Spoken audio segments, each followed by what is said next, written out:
बताइए किस हिसाब से आप तेजी देख रहे हैं एनर्जी स्पेस में।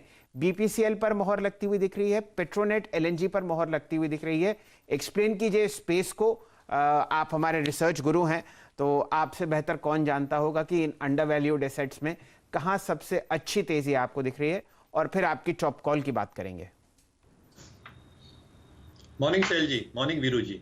नहीं तो बिल्कुल आई थिंक जो डेवलपमेंट्स हो रहे हैं और जैसे क्रूड प्राइसिंग प्लेस्ड है और जो एक्सपेक्टेशन हम बांध के चल रहे हैं कि क्रूड प्राइसेस एक रेंज में चलेंगे। आप अगर ये स्पेस को 4 सेक्शंस में डिवाइड करते हैं, upstream companies like ONGC, oil India as an example, बढ़ते क्रूज प्राइसेस के साथ इनकी जो रियलाइजेशंस होती है पर बैरल, दैट इम्प्रूव सिग्निफिकेंटली, क्योंकि पास थ्रू का इफेक्ट होता है। इसलिए आई थिंक जो रियलाइजेशन ग्रोथ होती है वो सीधा बॉटम लाइन पे फ्लो करती है। Because of lower oil and gas prices, जो नंबर्स रिपोर्ट किए थे अपस्ट्रीम कंपनीज में, if these prices show improvement, और अगर मान के चल रहे हैं एक्सपर्ट्स के कि ये स्टेबल रहेंगे, तो रियलाइजेशन ग्रोथ बोथ ऑयल और गैस प्राइसेस पे टॉप टू बॉटम लाइन दर्शाई जाएंगी। टॉप लाइन यानी अपस्ट्रीम कंपनीज पे।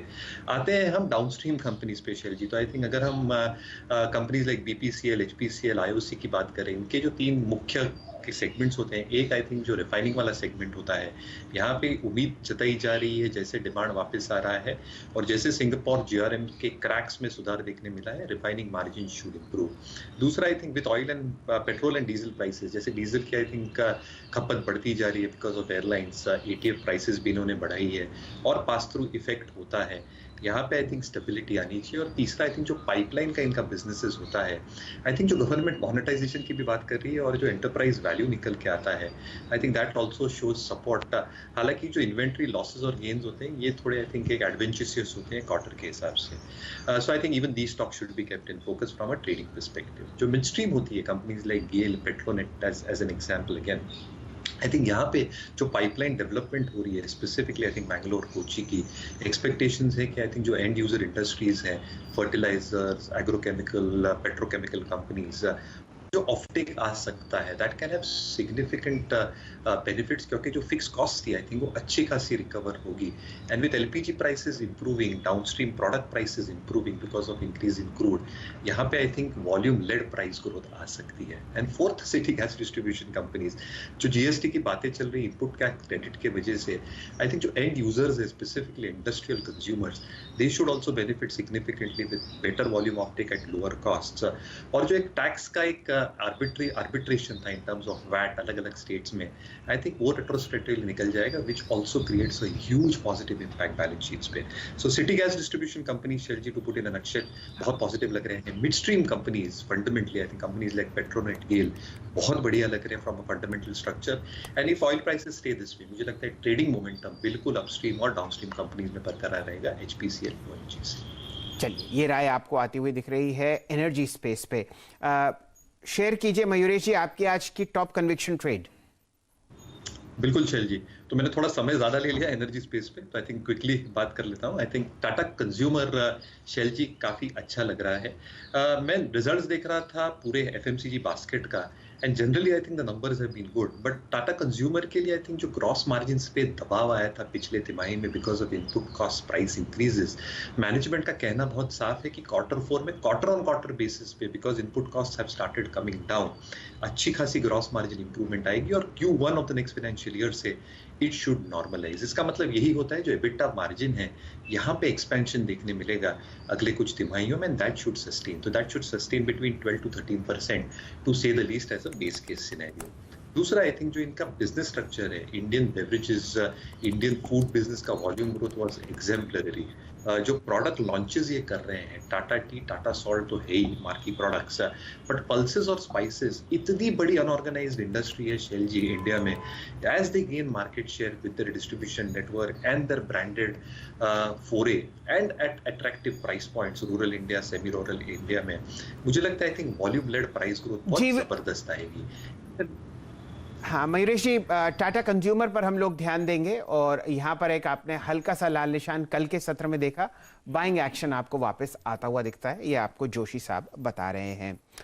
अब बारी है रचना जी से जुड़ने की। रचना जी, आपका स्वागत है। शेयर कीजिए आप अपनी टॉप कन्विक्शन कॉल, और फिर वीरेंद्र जी को भी जोड़ते हैं आपके साथ।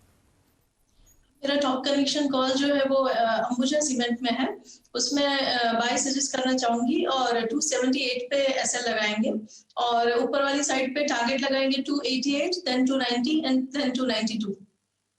चलिए, ये राय आपको आती हुई दिख रही है अंबुजा सीमेंट पर। थोड़ी देर में हमारे साथ सुमित जी भी जुड़ेंगे और इनके नतीजे अनुमान से बेहतर थे तो उस पर आपको एक अच्छी ब्रोकरेज रिपोर्ट आती हुई दिखेगी। लेकिन आज फ्राइडे है, मूड माहौल बिल्कुल फर्स्ट क्लास है। एक अच्छे वीकेंड का वीरेंद्र जी ने अपनी शायरी लिखी ली है, वो आपको 4 लाइनें दोबारा दोहराते हुए दिखेंगे रचना जी के लिए। वीरेंद्र जी बताइए क्या लिखा है आपने आज?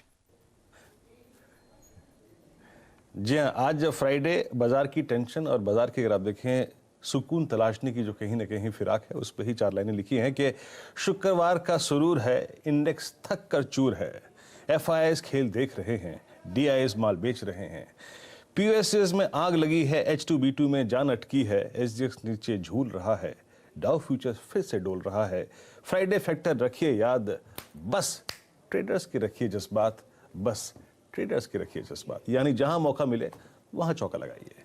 शैल जी। रचना जी, क्या कुछ आपको पसंद आया हो इसमें? देखिए पीएसयूज हैं, H2 है, B2 है, आपको SGX निफ्टी भी दिख रहा है, डाउ फ्यूचर्स भी हैं, तो ये सिर्फ वीरेंद्र जी हैं जो 4-5 लाइनों में पूरे बाजार को समेट लेते हैं। सही में बहुत बड़ी बात है, और भले ही यूपीएल भूल गए लेकिन फिर भी बहुत सारे चीजें उन्होंने कवर करी है। ह्यूज डेमोड, पूरा सेलिंग जो बाइंग एग्जॉशन दिख रहा है मार्केट में, वो भी उसका भी जिक्र हुआ है। बिल्कुल बिल्कुल कंप्लीट। तो यूं समझिए कि आप, मेरा ये अपना अनुमान है कि 500 ब्रोकरेज रिपोर्ट रोज निकलती हैं, चाहे वो सेक्टर हो, चाहे वो इंडिविजुअल स्टॉक्स हो, चाहे वो मैक्रो हो, लेकिन अगर आप वीरेंद्र जी की 4 या 5 लाइनें सुन लें तो उसमें पूरा समावेश होता है और बहुत ही बढ़िया तरीके से वीरेंद्र जी समझाते हैं कि भाई कहाँ तेजी और कहाँ मंदी। और वीरेंद्र जी, मेरे ख्याल से आपकी शायरी के चर्चे बहुत हो रहे हैं, एक आध महफिल लगाई जाए दिल्ली में और फिर चर्चा होगी इन बातों पर भी। आप सब आमंत्रित हैं जो दिल्ली में जुड़े हुए हैं।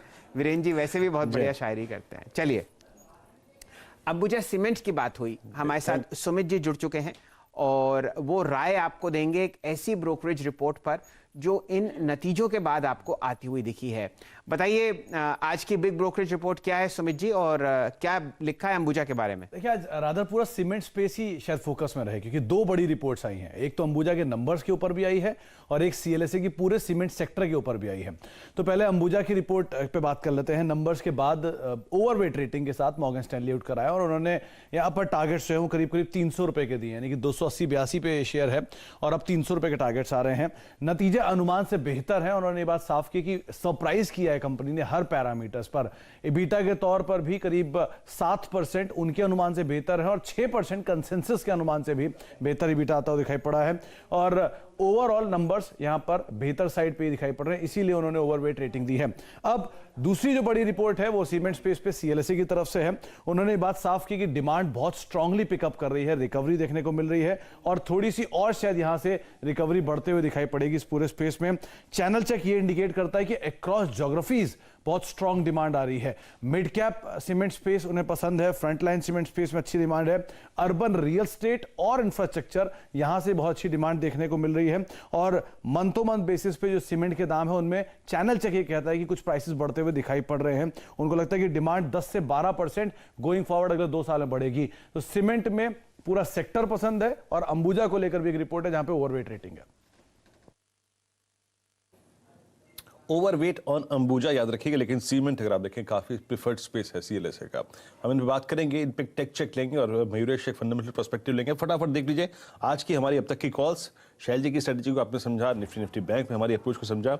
मयूरेश टाटा कंज्यूमर, आशीष चतुर्मुता बीपीसीएल पे लॉन्ग है। उसके बाद अगर आप देखें तो आज राजेश सतपुते पेट्रोनेट को लॉन्ग करके चल रहे हैं। मानस आपकी स्क्रीन पर आप देखें तो एल&टी फाइनेंस को बाय करके चल रहे हैं। और साथ ही साथ प्रकाश गवाजी की कॉल है HDFC लाइफ। और रचना आज फोकस कर रही है अंबुजा सीमेंट्स पे, जहां पर अगर आप देखें तो आज सीएलएसए की आपने रिपोर्ट भी देखी और HDFC लाइफ प्रकाश गवाजी सर। अब एक ब्रेक का वक्त है, जब ब्रेक से लौटेंगे तो आज के स्टॉक्स न्यूज पर बात करेंगे और कुछ हाउस व्यूज जो हैं, जो रिपोर्ट्स हैं, बड़ी रिपोर्ट, उनको डिस्कस करेंगे। छोटा सा ब्रेक लेकर अभी हाजिर होते हैं।